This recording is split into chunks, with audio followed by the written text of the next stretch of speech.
Bismillahirrahmanirrahim. Assalamualaikum warahmatullahi wabarakatuh. Perkenalkan, kami dari kelompok 5, Ergonomi dan Faal Kerja akan mempresentasikan hasil kerja kami. Sebelum itu, saya akan memperkenalkan anggota-anggota kelompok 5, yaitu yang pertama ada Tony Alfit Wijaya, Matahari, Megawati, Siti Fatima Azhara, Fadila Islamia Sopian, Armelani Anggraini, Marisa Novianti, Ulfa Ayu Lestari, Indrawati, dan Ayu Aprilia Yunus. Nah, untuk kesempatan pertama akan dimulai oleh Saudari Matahari. Dengan itu saya persilakan. Baiklah, di sini saya akan menjelaskan tentang pengertian kelelahan. Kelelahan adalah suatu mekanisme perlindungan tubuh agar tubuh terhindar dari kerusakan lebih lanjut, sehingga terjadi pemulihan setelah istirahat. Kelelahan diatur secara sentral oleh otak. Pada susunan syaraf pusat terdapat sistem aktivasi atau bersifat simpatis dan inhibisi atau bersifat parasimpatis. Istilah kelelahan biasanya menunjukkan kondisi yang berbeda-beda dari setiap individu, tetapi semuanya bermula kepada kehilangan efisiensi dan penurunan kapasitas kerja, serta ketahanan tubuh. Kelelahan diklarifikasikan dalam dua jenis, yaitu kelelahan otot dan kelelahan umum, di mana kelelahan otot merupakan termomer pada otot atau perasaan nyeri kepada otot. Contohnya di sini, seseorang mengangkat beban tetapi melebihi kapasitas tubuhnya sehingga sering merasakan nyeri pada otot atau merasa kesakitan pada ototnya. Sedangkan kelelahan umum biasanya ditandai dengan berkurangnya kemauan untuk bekerja yang disebabkan oleh karena monotoni atau kebosanan, seperti pekerja sudah menyelesaikan pekerjaannya tetapi masih memiliki jam kerja. Intensitas pekerja pada saat bekerja, pekerja tersebut telah mengeluarkan semua tenaganya untuk bekerja, dan lamanya kerja fisik. Pekerja selalu menggunakan fisiknya pada saat bekerja. Akibatnya, pekerja tersebut cepat mengalami kelelahan. Keadaan lingkungan, sebab-sebab mental, status kesehatan, dan keadaan gizi. Secara umum, gejala kelelahan dapat dimulai dari yang sangat ringan sampai perasaan yang sangat melelahkan.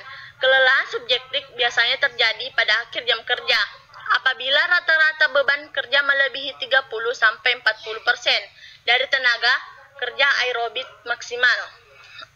Di sini kita dapat mengetahui sebenarnya jam kerja pekerja yang dimiliki per hari itu maksimal 7-8 jam per hari. Faktor penyebab terjadinya kelelahan kerja.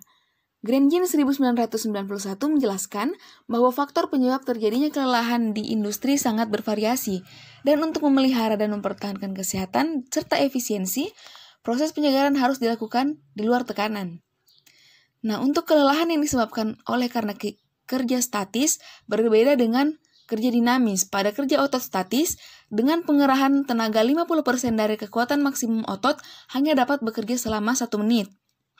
Sedangkan pada pengerahan tenaga kurang dari 20% kerja fisik dapat berlangsung cukup lama, tetapi pengerahan tenaga otot statis sebesar 15-20% akan menyebabkan kelelahan dan nyeri jika pembebanan berlangsung sepanjang hari. Seperti yang telah dijelaskan sebelumnya, bahwa kelelahan disebabkan oleh banyak faktor yang sangat kompleks dan saling mengkait antara faktor satu dan faktor yang lain.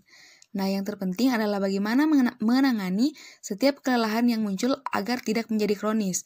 Berikut adalah penyebab kelelahan. Yang pertama adalah aktivitas kerja fisik.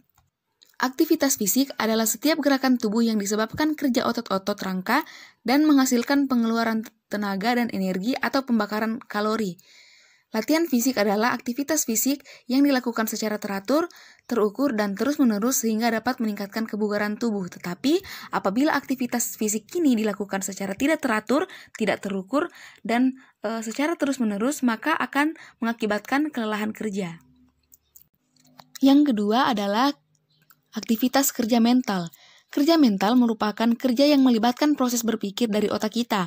Pekerjaan ini mengakibatkan kelelahan mental bila intensitas kerja ini relatif tinggi.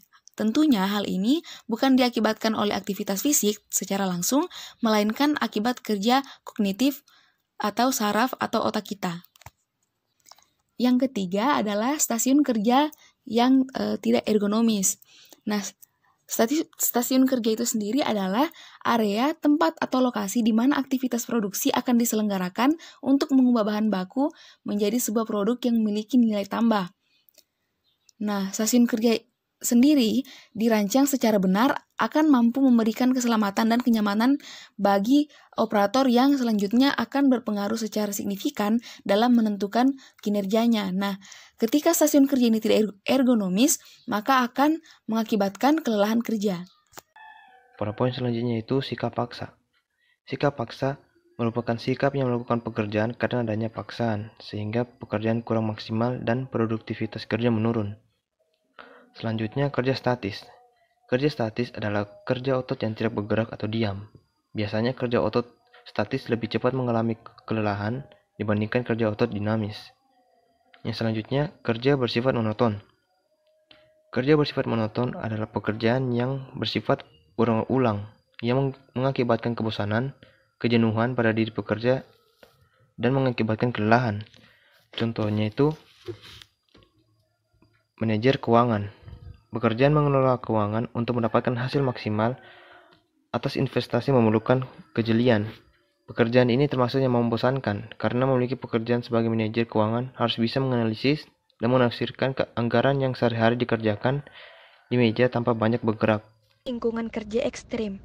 Contohnya, bekerja di bidang peluburan besi juga sangat ekstrim, mengingat setiap hari para pekerja harus dihadapkan pada benda berat, yaitu besi dan api, yang dapat menyebabkan kelelahan. Mereka para pekerja harus dibekali alat pelindung diri untuk mencegah terjadinya kelelahan kerja. Selanjutnya, psikologis.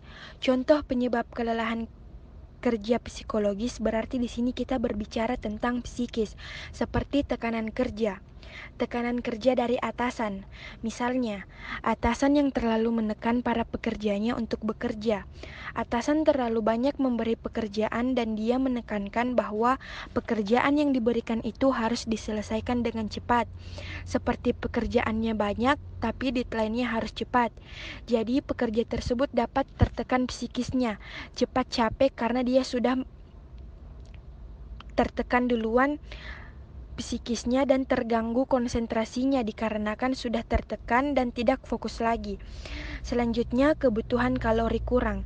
Contohnya, kurangnya mengonsumsi buah-buahan. Kurangnya makanan yang berkalori akan membuat tubuh merasa lemas yang mengakibatkan para pekerja cepat mengalami kelelahan. Kekurangan kalori dapat berakibat buruk bagi kesehatan. Asupan kalori kurang, maka asam laktat di tubuh akan menumpuk. Penumpukan asam laktat tersebut akan menimbulkan rasa lelah. Baik, yang terakhir, waktu kerja istirahat tidak tepat.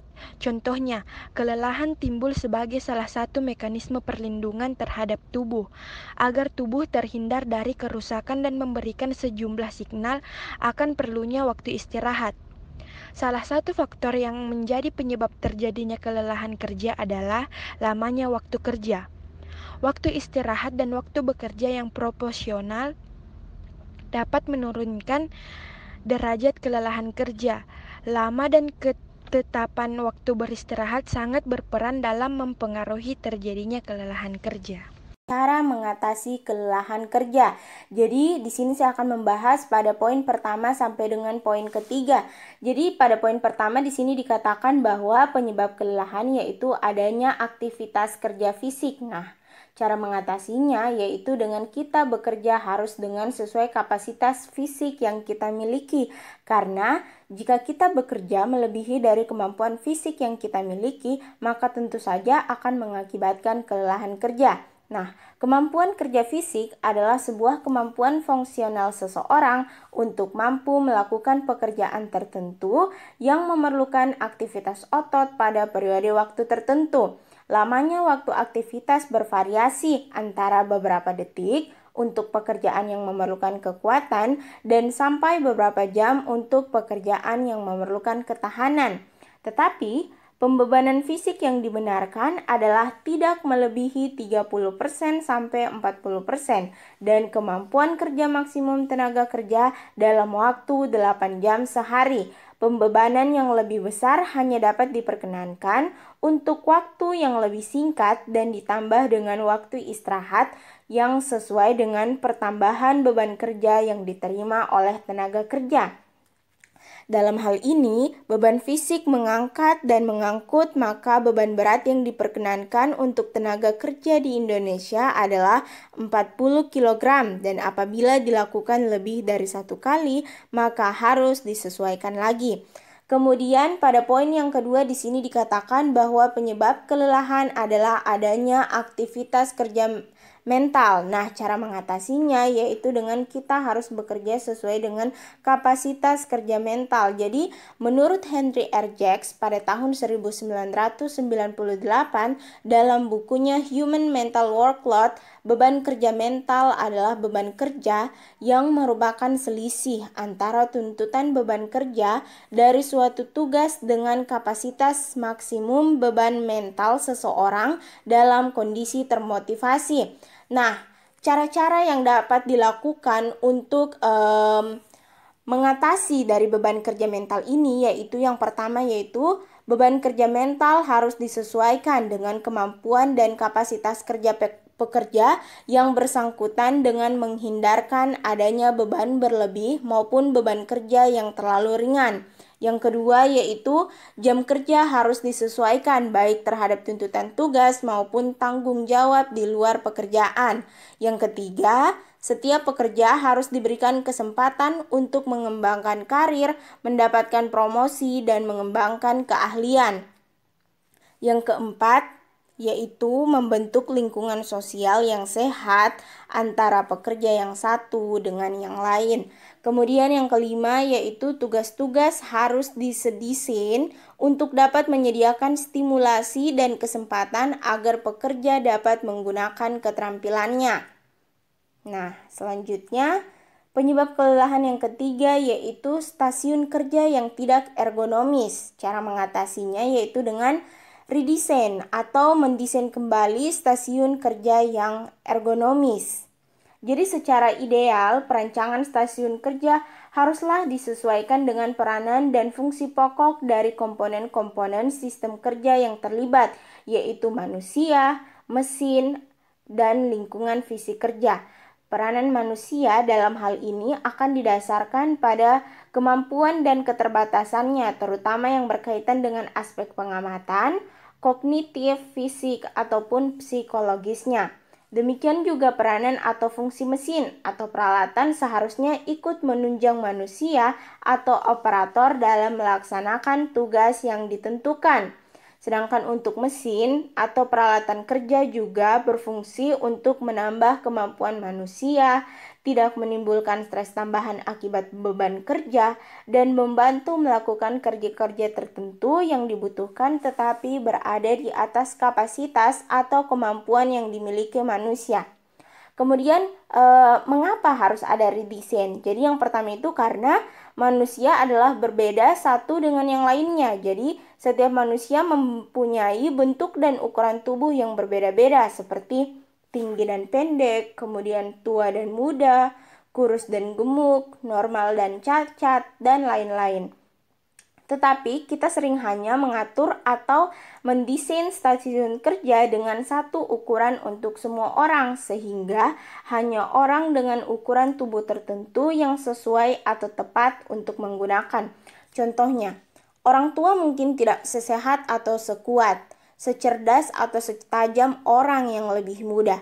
Kita sadar bahwa orang tua mempunyai banyak pengalaman dan kemampuan, tetapi kita jarang memperhitungkan mereka saat mendesain alat atau stasiun kerja sehingga mereka tidak dapat bekerja secara optimal. Kemudian contoh yang kedua yaitu tinggi meja kerja yang didesain hanya berdasarkan rata-rata tinggi tenaga kerja. Maka orang yang pendek akan selalu mengangkat bahu dan leher.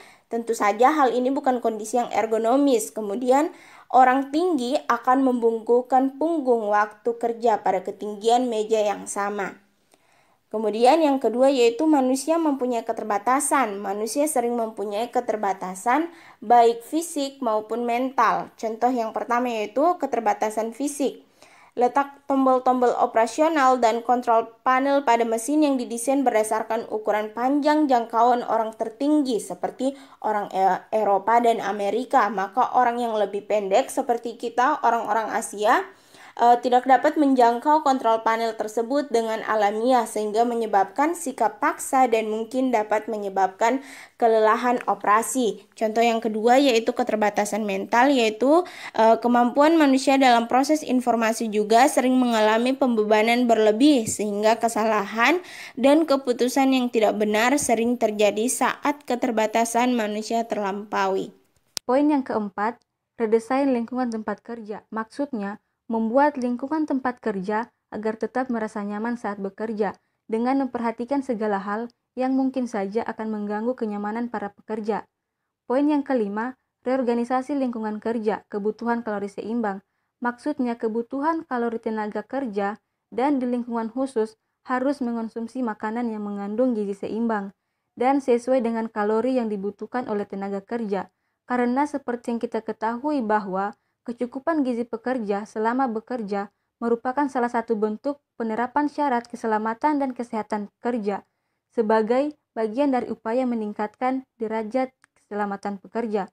Gizi merupakan salah satu aspek kesehatan kerja yang memiliki peran penting dalam meningkatkan produktivitas kerja. Poin yang terakhir, yang keenam, istirahat setiap 2 jam kerja dengan sedikit ke depan. Maksudnya setiap pekerja berhak atas istirahat antara jam kerja. Dalam sehari sekurang-kurangnya 2 jam setelah bekerja 4 jam secara terus-menerus. Dan waktu istirahat tersebut tidak termaksud jam kerja. Resiko ergonomi dan faal kerja. Yang pertama yaitu motivasi kerja turun. Akibat minimnya motivasi, hasil kerja tidak memuaskan atau di bawah standar. Paling banter cuma pas-pasan. Tentu saja kondisi ini harus segera dibenahi. Tanpa motivasi, seorang karyawan tidak akan merasa antusias menyelesaikan pekerjaannya. Yang kedua, performasi rendah. Tentunya ada beberapa penyebab yang sering kali membuat performa kerja tidak bisa maksimal, baik karena faktor internal maupun eksternal. Oleh sebab itu, ada baiknya jika perusahaan memahami apa saja faktor-faktor ini, sehingga kemudian hari bisa memberikan solusi yang sesuai dengan persoalan tersebut. Yang ketiga, kualitas kerja rendah. Sebagian besar tenaga kerja di Indonesia berpendidikan rendah, dengan tidak memiliki keterampilan dan keahlian yang memadai. Dengan demikian, kualitas tenaga kerja di Indonesia masih tergolong sangat rendah. Yang keempat, banyak terjadi kesalahan. Kesalahan banyak macamnya, seperti salah dalam mengambil keputusan, salah dalam pekerjaan, keteledoran yang tidak disengaja, masalah kepatuhan, kedisiplinan, dan sebagainya. Yang kelima, produktivitas kerja rendah. Produktivitas pekerja Indonesia saat ini dianggap belum maksimal. Salah satu penyebab rendahnya produktivitas pekerja Indonesia karena penguasaan bahasa asing yang terbatas. Yang keenam, stres akibat kerja. Suatu kondisi ketegangan yang mempengaruhi emosi, proses berpikir, dan kondisi seseorang. Bila seseorang pekerja mengalami stres yang berlebihan, maka hal ini dapat mengganggu kemampuan orang tersebut dalam menghadapi lingkungan dan pekerjaannya. Ketujuh, penyakit akibat kerja. Gangguan kesehatan yang dialami seseorang akibat rutinitas atau paparan zat tertentu di tempat kerja. Ada beragam jenis penyakit akibat kerja dan masing-masing memiliki pemicu atau penyebab yang berbeda. Yang kedelapan, cedera. Bahaya dalam pekerjaan yang dapat menyebabkan kondisi fatal maupun non-fatal. Ada banyak penyebab dari jenis cedera semacam ini, dari penggunaan otot muskuloskeletal atau persendian yang berlebihan atau kurangnya pelatihan dan orientasi. Yang kesembilan, terjadi kecelakaan akibat kerja. Ada alasan mengapa suatu tempat kerja memiliki sertifikasi kesehatan dan keselamatan kerja. Setiap saat selalu ada kemungkinan terjadi kecelakaan di lokasi kerja. Jenis-jenis kecelakaan kerja yang sering terjadi beragam. Selain perusahaan, Anda juga wajib mengetahui agar dapat lebih berhati-hati dalam bekerja. 10 dan lain-lainnya. Selanjutnya, manajemen risiko. Manajemen risiko ini terbagi menjadi 4 turunan. Yang pertama, tindakan preventif melalui pendekatan inovatif dan partisipatoris. Nah, arti dari kata preventif itu sendiri adalah tindakan pengendalian sosial yang dilakukan untuk mencegah atau mengurangi kemungkinan terjadinya hal-hal yang tidak diinginkan. Tindakan preventif atau tindakan pencegahan ini dilakukan manusia, baik itu secara pribadi maupun secara berkelompok. Sedangkan inovatif artinya menciptakan sesuatu yang belum pernah ada menjadi ada atau menciptakan sesuatu yang sama sekali berbeda. Fungsi kreativitas dalam proses inovasi merupakan membangkitkan ide yang menghasilkan penyempurnaan efektivitas dan efisiensi. Sedangkan partisipatoris artinya proses sosialisasi yang lebih memfokuskan pada penanaman nilai, kebiasaan, dan norma tanpa melakukan paksaan atau kekerasan fisik. Jadi dapat kita simpulkan maksud dari tindakan preventif melalui pendekatan inovatif dan partisipatoris adalah melakukan sesuatu tindakan pencegahan dengan cara yang berbeda, dengan cara yang belum pernah ada, dan membangkitkan ide-ide baru yang menghasilkan penyempurnaan efektivitas dan efisiensi untuk menanamkan nilai atau kebiasaan serta norma yang bersifat tidak memaksa. Kemudian yang kedua, tindakan kuratif atau penyembuhan. Tindakan kuratif merupakan upaya kesehatan yang dilakukan untuk menyembuhkan atau mengurangi rasa sakit yang diderita. Kemudian yang ketiga, tindakan rehabilitatif atau pemulihan adalah suatu upaya kesehatan maupun rangkaian kegiatan yang ditujukan kepada bekas penderita, dalam hal ini pasien yang sudah tidak lagi menderita suatu penyakit, agar bisa dilakukan rehabilitatif dan dapat berinteraksi secara normal di lingkungannya, di lingkungan sosialnya. Dan yang keempat, ada jaminan masa tua. Jaminan masa tua adalah program pemerintah yang berupa pelayanan jaminan sosial dan proteksi untuk memberikan perlindungan bagi seluruh tenaga kerja Indonesia hingga pensiun yang disebut dengan BPJS Ketenagakerjaan. Pengukuran kelelahan. Sampai saat ini, belum ada cara untuk mengukur tingkat kelelahan secara langsung.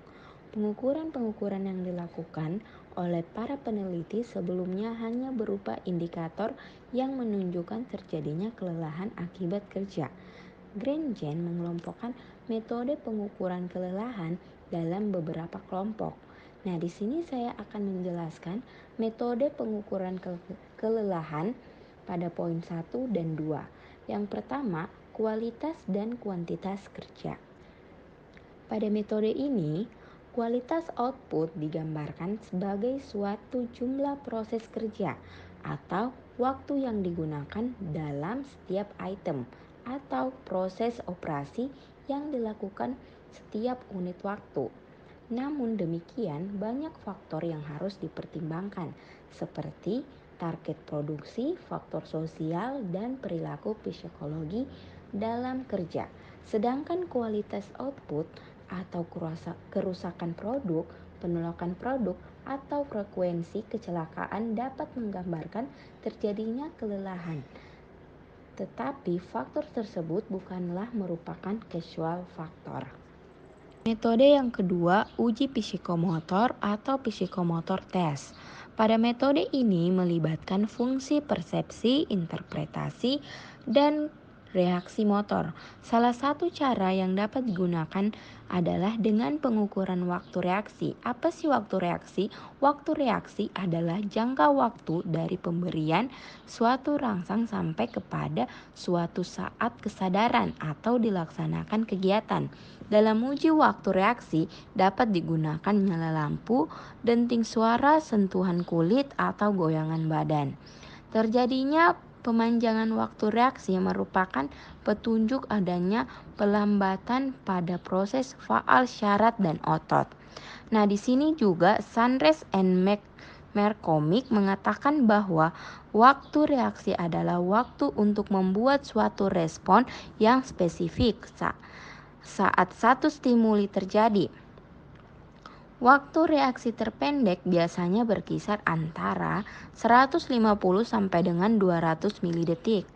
Waktu reaksi bergantung dari stimuli yang dibuat, intensitas dan lamanya perangsangan, umur subjek, dan perbedaan-perbedaan individu lainnya.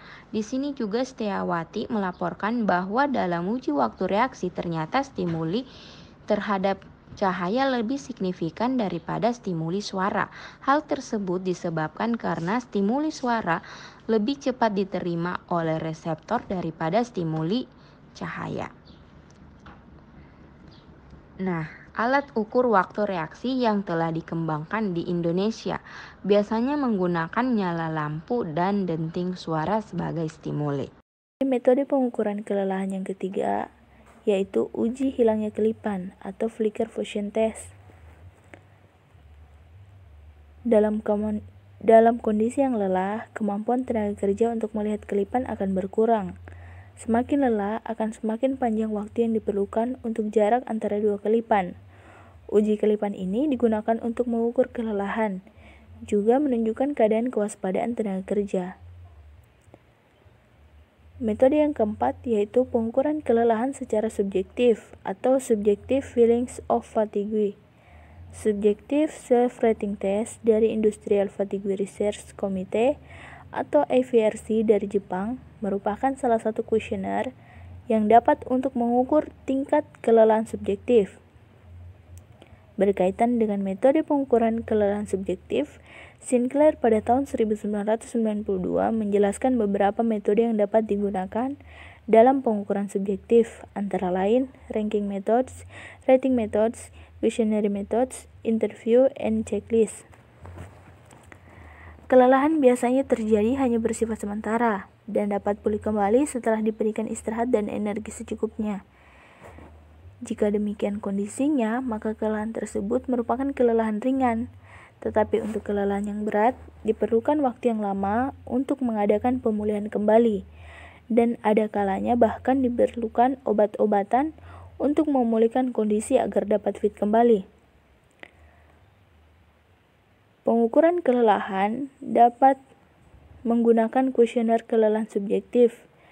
Dapat digunakan untuk menilai tingkat keparahan kelelahan individu dalam kelompok kerja yang cukup banyak atau kelompok sampel yang dapat mempresentasikan populasi secara keseluruhan. Jika metode ini dilakukan hanya untuk beberapa orang saja dalam kelompok populasi kerja yang besar, maka hasilnya tidak akan valid atau reliable. Demikianlah presentasi dari kelompok 5, ergonomi dan faal kerja. Lebih dan kurangnya mohon dimaafkan. Wabillahi taufiq wal hidayah. Wassalamualaikum warahmatullahi wabarakatuh.